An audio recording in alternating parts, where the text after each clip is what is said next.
Well, this video was meant to be another Battlefield video discussing about the upcoming one that will probably get released in terms of a trailer for it next month, but I've kind of realised I've not properly explained on here why I've just kind of stopped with Siege content overall. I've not properly uploaded Siege content in about a month of any description, really, in terms of full length video. The last one I made was this PC thing has too many dank memes in it. It was a Rainbow Six Siege video, and I have uploaded some shots after it, but to be quite honest, that video was, shouldn't have happened. I think the reason I did that is because I had a good thumbnail idea, which I do quite like the thumbnail for it. It's the best one I've ever made. But yeah, since then onwards, I've really not bothered with Siege, and I'm basically just going to be going over my reasons why I just don't think Siege is a viable game anymore in terms of playability, the level of fun you get out of it, and the level of fun you get out of it in terms of content creation and live streaming, and why I just think it's just not worth anyone's time anymore, if I'm being quite honest. So, yeah, let's just get right into this. The first reason why I've decided not to bother playing Siege anymore is it just basically it's just lost its soul as a whole. When I first joined Siege, I think it was just a couple of months before Operation Chimera. I think it was called the operation with Finca and Lion in it. So, well over 3 years by now, I'm sure. And, playing that game back then, it was a truly unique experience. You didn't get that anywhere else. It was, a lot of fun. I've never had a game where you had different operators with different unique abilities and powers before. It's just, I've never played a game like that. Usually, if you want that unique ability, you just slap it onto your soldier, like in Call of Duty or in Battlefield. But, Siege had that, which I thought was quite unique. And obviously, the whole kind of, as I seen it back then, that kind of SWAT based tactics of breaching and clearing, getting the hostage out. It really was a good game. Plus, the rare game modes that came out, for example, the zombie one or Operation Parasite, as I believe it's called, um, the full game that's coming out soon, which has been nothing but Rainbow Six Siege aliens, basically. Yeah, back then it was really good, and obviously straight after that, I believe it was the 2018 Halloween event after that in house where it was really super dark inside. And having these wee game modes going through was good. I was really enjoying it. I was enjoying the new maps that were coming. I was enjoying the new content, the new skins, the new uniforms, the game modes and everything in between as well. And obviously new operators and new guns that come along with them. But for the past 2+ years, we have not had a new map. We've barely had any new guns. We've just had reworks and reworks, and arguably they're not. The reworks were not justified, in my opinion. They really weren't. Sure, the maps before the rework were maybe not the most well balanced maps, to say the least, but compared to what we have today, the only one that makes logical sense to me and the ones I actually feel just as comfortable playing as it was when it first got reworked was Clubhouse. I love the old Clubhouse layout. I didn't think there was anything wrong with it, so I was kind of like, why are they reworking this? But after a month or two of playing it, I'm just like, okay, you know what, fair enough. This is actually quite. I still appreciate this, layout. It's a wee bit more open.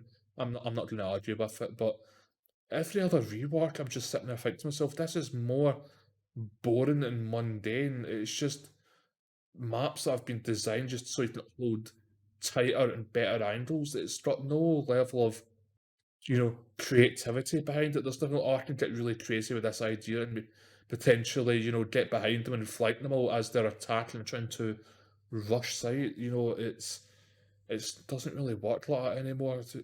Maybe that's for a good reason. Maybe so. Maybe I can't see the bigger picture in that one little aspect. But yeah, I just feel like all the maps that have been reworked are so predictable because it forces you to play in one certain unique style as well. So it's just I find that really boring as well. The other thing as well is that it's just been kind of getting to me with Siege is the level of inconsistency with that game. The amount of times that I've just been in quick match, just enjoying myself, and I look at my team and it's bronze and silvers. As you know, it's kind of a mix and match. It's quick match. It doesn't have the same unique matchmaking skills as ranked or even potentially unranked has. It just doesn't. But the amount of times I join a game, all my teams are bronzes or silvers or lower with very low KDs in every way, and I'm the one who's the best out of all of them, which shouldn't be a thing. And I look at the enemy team, and it's just high tier plats, diamonds, and even rare occasions, champion players. And of course, there's you've got to go up against them. They're literally pixel peeking from like 500 meters away with Ella's pistol to one tap you in the head, and for them just to go easy, easy, easy, easy in chat, it just wears you down so often, just having the inconsistency of that. Also, the amount of times that I've died in that game due to no faults of my own as well. The amount of times I've been behind cover, almost like what Battlefield 4 had, but that problem you could get behind cover and then you got shot down as if the game still perceived you to be running to cover, even though you made it to cover and you're fine. That happens to me quite a bit in Siege. My ping's fine and I play in the European base servers, which is where I'm from. So I don't really get what's causing that as well. And some of the times it's just because the enemy team has very high ping and it's just on their screen, oh, they got you, but on yours, you definitely ran to cover. You're safe, but on their end, especially for that game kind of being heavily client side, it again just ruins the aspect of the game as well. So it's just no longer fun. And as I mentioned earlier, and I'll go a bit deeper into this, but this game's content is so lackluster. We get one rework, we get one new op, and we'll be lucky if we can get a new gun on it to play with. It just, I liked Siege when the content was quite, flush, and it was quite flush, it was quite fresh, and it was quite consistent. You got one brand new map, you got two new operators, you got a bunch of cosmetics, and a brand new game mode would come out. Like Rainbow's Magic or the Doctor's Curse or something down the line. Golden Gun, my favourite thing ever to happen in Siege. Golden Gun. Absolutely love that game mode. But yeah, for the past 2 years, it's just been so lackluster. There's been a lot of ops that came out, and I've just kind of thought to myself, these aren't fun but useful operators like the way they used to be. These are operators just for pure sweating. For just entirely intel gathering, for entirely giving you the biggest advantage over certain little niche peaks and stuff like that, or just unique situations.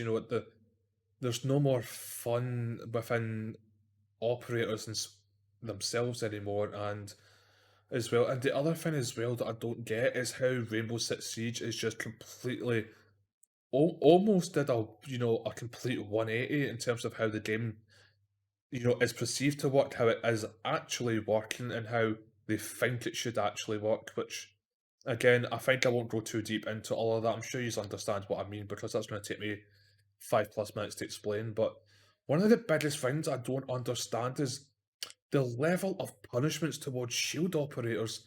I just don't get it. I always saw that as when I first saw Siege many years ago for the trails and that, and it was that's what best breach and clear. That's the way it came off to me, and I think that's the way the game was meant to be played. And I could see your teammates stacking up, and you've got the shield ops and everything. I understand people don't play like bots. People go and do their own thing, and there's me doing my own strats and everything. I understand that people don't play the way you see in trailers, but the whole idea of walking in with shield ops, you know, I thought that was quite a good idea, and I quite liked it. And I've never really thought shield ops were overpowered after they got nerfed for during the hipfire, headshot across the maps that used to be able to do. But yeah, I never really had a problem with the one-hit shield things with in terms of Monty or Blitz or Fuse's shield. Although, to be quite honest, even though it's been nerfed to a two-hit, you down them, then you hit them again, doesn't bother me that much. But what really bothers me about shield ops is the fact of the ADS speed on them. You can't aim in and get a kill before they kill you. It's impossible. Have you tried in hipfire with any shield's pistol that's not Clash? Because Clash has both hands on the gun. Shield ops with one hand, your hitbox is bigger than your monitor pretty much. The amount of times that I've rammed my P9 pistol or revolver down someone's throat and fired them with it, and I have mad dumped right into their tonsils, and I've not even got a hit marker because the bullets are literally coming out of the side of my gun because the hipfire box is that big. It's just why. It's just the logic of hipfires in Siege and especially with shield ops is just completely stupid and broken. Also, the amount of times due to client side where I've had my shield up and I've been headshotted, and in on my side I've had all the bullets clink off my shield, but in the kill cam, not they've blatantly just hit my head. Understand kill cams are not accurate representations of what just happened. They are just shadows. They're not actually. It's not an actual physical clip of your death or their death. It's just a simulation, pretty much. That's all kill cams are. But the amount of times that I've been a shield op and I've heard the bullets clink off my shield and I've been headshotted as well, and it's just. And the other thing about shield ops as well that I've discovered is they're so unresponsive.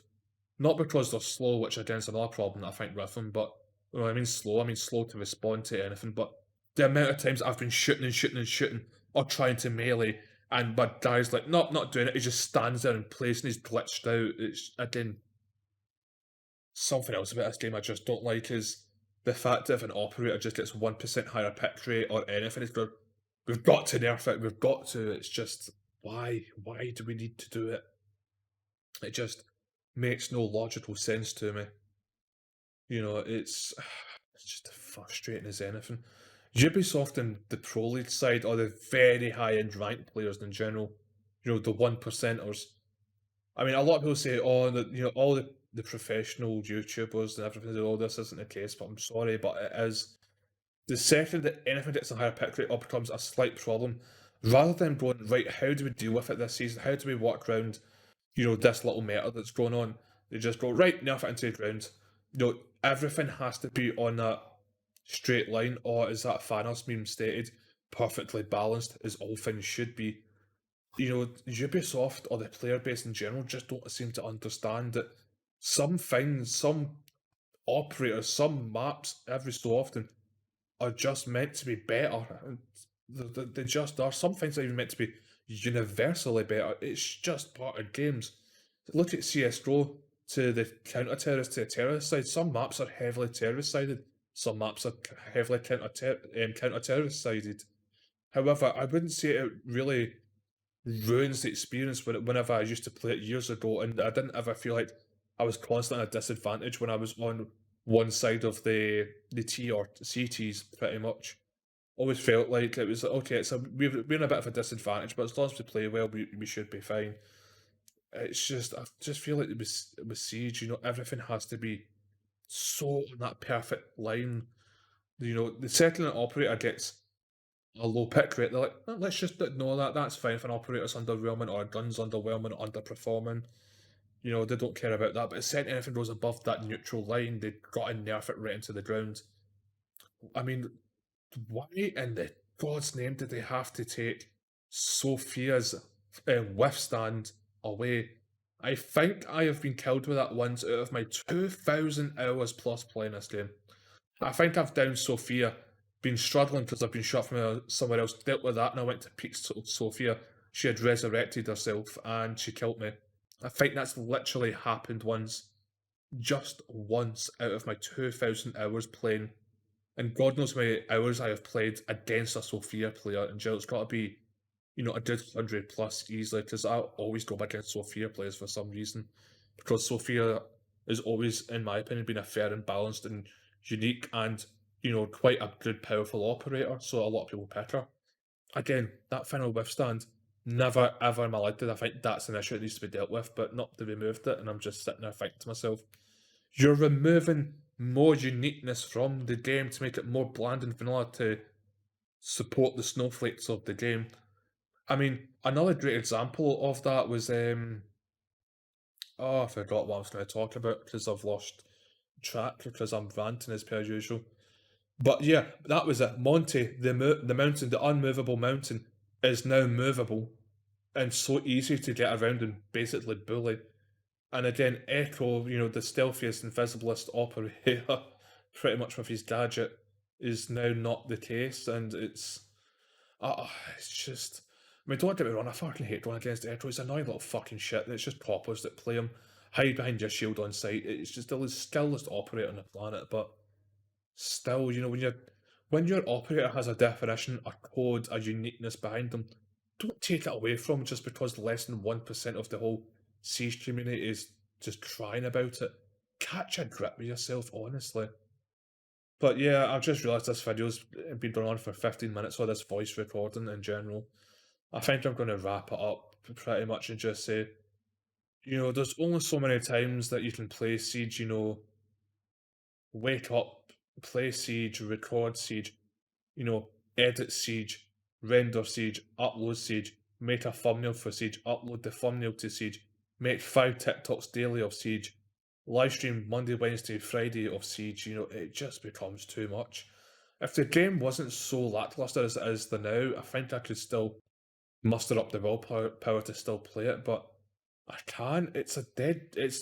Well, I wouldn't say it's a dead game. That's a bit of an overstatement, but again, these YouTubers said this game's not dying. It's been the best it's ever been. Look at the player base. Yeah, it's Smurfers and hackers, mate. It's more than half of those numbers are hackers and Smurfers. I struggle to find games after 10 p.m. because there's no one on. The game is dying. Just accept it. I understand that all these YouTubers and Twitch streamers are in bed with Ubisoft and Siege as a whole, but admit Siege is just dying. To what degree, I don't know. Will it die this year? I don't think so.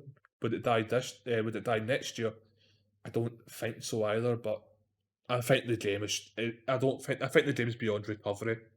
I think if Ubisoft don't do anything, the game will die, and if they do something now, there might be a permanent dent in the game, but it'll still be playable, pretty much. So again, it's the game has lost its soul. It has. I'm sorry, but the game has lost its soul. No fun, no passion, no drive, no motivation. There's just nothing left for the game. And even before I played Siege, I was a monstrous Battlefield fan, and that's why I'm returning to it, because Battlefield 6 is coming very soon. And I want to get back into it because my first ever thing of being a YouTuber, I wanted to be a Battlefield YouTuber, since that's my thing and it always will be. So I'm returning to the Battlefield from here on out. Will I make Siege content from here on out? Possibly. I wouldn't hold your breath on it. If they bring back Doctor's Curse in October, which I'm more than sure they will because they've repeated Rainbow's Magic and Golden Run and everyone liked it, so they'll bring back Doctor's Curse this Halloween. I might go back for that. That was a lot of fun. If Golden Run comes back, I'll probably come back for that, but in terms of spending a week making my videos and thumbnails and trying to research all the perfect keywords and that and everything it takes to make your video, advertisable pretty much, I don't think so. I think if you're lucky, it might be shorts. If not, I'm just going to move over to Battlefield. And when Battlefield is first playable in whatever beta I can get my hands on first, I definitely won't be returning to Siege. I'm sorry, but I won't. It's just, Ubisoft have ruined their own game pretty much, and I just can't be bothered with it. So, again, I said I was going to wrap the video up and I went on another rant. I do apologise, but I'm wrapping it up this time. If you want to help me in any way to grow, I would greatly appreciate if you like this video. Also, comment down below on what your thoughts and opinion are on Siege as well, and I'll reply to them quite fast as well to see if we share the same ideas, or do you want to throw something else in you think's a problem with Rainbow Six Siege. Let me know down below.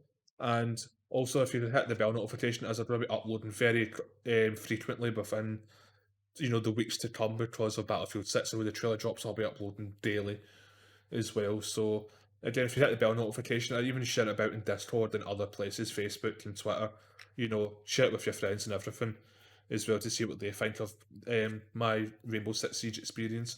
But anyway, guys, thank you very much, and I will see you in the next video, which will be Battlefield 6 related.